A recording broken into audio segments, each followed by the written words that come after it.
Graça e paz. Gostaria de compartilhar um pouco sobre algo que eu venho pensando durante a semana. Tenho entendido que, e talvez você concorde comigo, o mundo, de um modo geral, ele é hostil. Embora haja momentos de bondade nossa uns com os outros, mas de um modo geral somos hostis uns com os outros. Acho que isso fala um pouco da nossa natureza humana, como descrita em vários textos, a nossa natureza caída sem Cristo.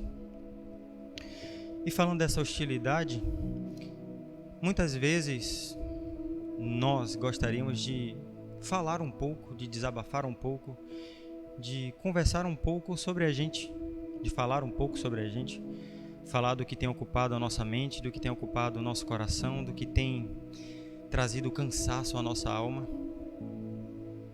Mas por medo, muitas vezes a gente tem variadas reações. Às vezes a gente age se escondendo, às vezes a gente age fingindo, às vezes mentindo, às vezes a gente cria uma capa, às vezes a gente cria uma versão que a gente mostra quando está em público e uma outra versão que a gente mostra e se permite ser quando está sozinho. Chega traz um alívio quando a gente está só. Quando a gente vai orar ao Senhor, a gente tem aprendido, e à medida que a gente vai aprendendo na caminhada com o Senhor, a gente ouve muitas vezes na igreja, em vários ambientes, incentivando a gente a ser transparente, a ser honesto, a ser verdadeiro. Muito embora isso a gente acredite que seja uma verdade, a gente acredite que isso é o correto, isso é o melhor, isso é bom, muitas vezes a gente não sabe nem explicar o porquê que a gente não consegue. Já que a gente entende que ser transparente é bom, ser verdadeiro é bom, eu estou convencido disso, porque muitas vezes não consigo. É onde eu levanto esse aspecto do medo. Mesmo com Deus, a gente por vezes se comporta com medo. Acredito que algumas vezes você deve ter se percebido assim, se não até agora. Às vezes até no nosso momento com Deus a gente se pega se utilizando de expressões que são muito utilizadas no meio religioso, mas que pode não ter muito a ver com a gente mesmo.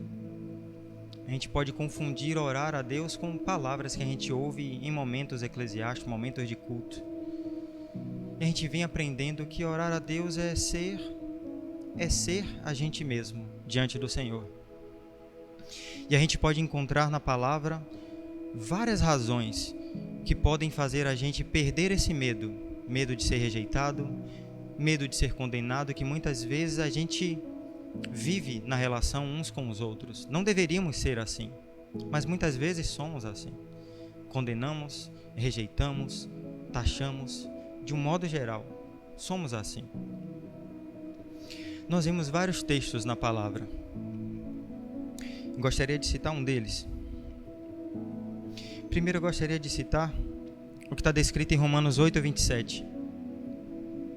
Ele fala que o próprio Deus ele já esquadrinha o nosso coração. O versículo tem mais detalhes, mas eu gostaria de nos apegar a esse. Ele já esquadrinha o nosso coração. Um outro texto está lá no Salmo 139, 1 e 2. Deve ser muito conhecido. Quando ele fala, tem até música com esse texto. Senhor, tu me sondas, me conheces, conheces o meu sentar, o meu levantar, de longe penetras o meu pensamento. Isso reforça a compreensão de que o Senhor já conhece tudo. Ele já sabe o que eu penso, sabe o que eu sinto, sabe das minhas motivações, sabe dos meus medos. Muitas vezes transferimos os padrões das nossas relações humanas uns com os outros, de frustrações, de condenações, de intolerância, impaciência, falta de misericórdia, transferimos como esse fosse um padrão de comportamento natural e como se Deus também fosse agir dessa forma. E pela sua palavra, nós podemos conhecer características, eu vou dizer assim, do perfil, da maneira que Deus escolheu agir com a gente, escolhe agir constantemente. Ele nos dá vários sinais de como Ele nos vê.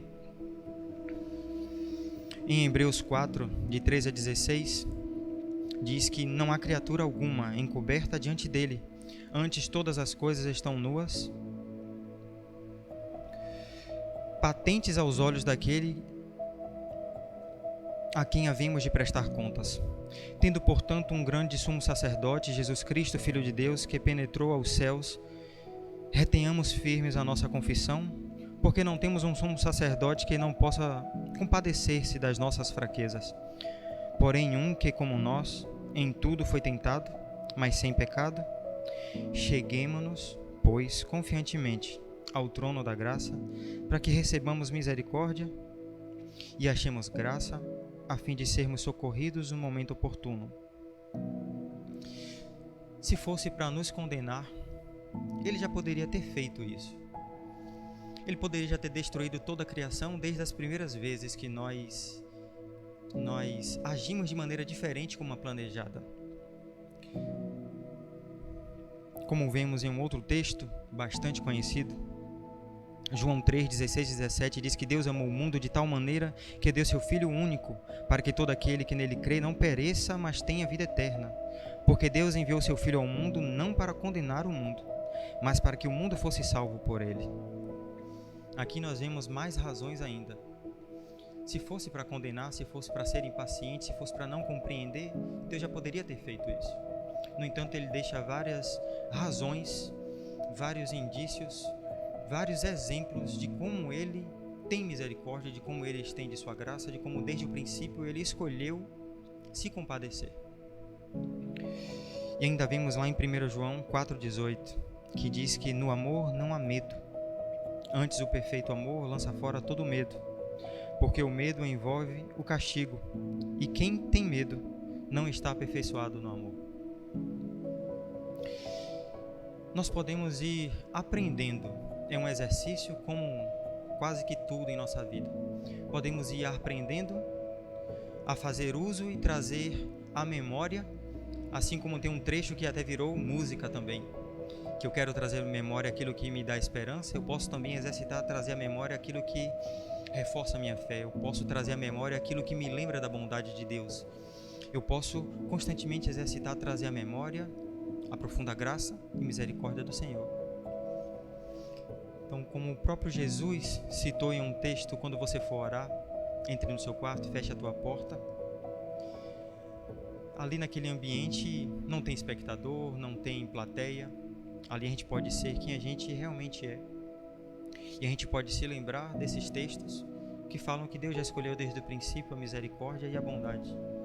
Isso nos dá confiança para sermos transparentes, sinceros, verdadeiros, por mais que seja constrangedor. E à medida que formos caminhando com o Senhor, Ele vai permitindo que a gente vá conhecendo a nós mesmos, que é um dos efeitos, algo que a oração produz em nós. Uma vez que o próprio Deus já conhece tudo, por que então orar?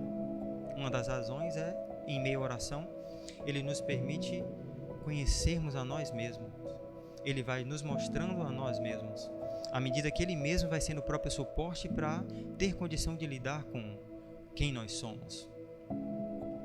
É um exercício meu, um exercício nosso, ir aprendendo a confiar na graça do Senhor, confiando na sua misericórdia e sermos quem nós somos diante dele. Não deixe de nos seguir nas nossas redes sociais, no Instagram e no canal do YouTube.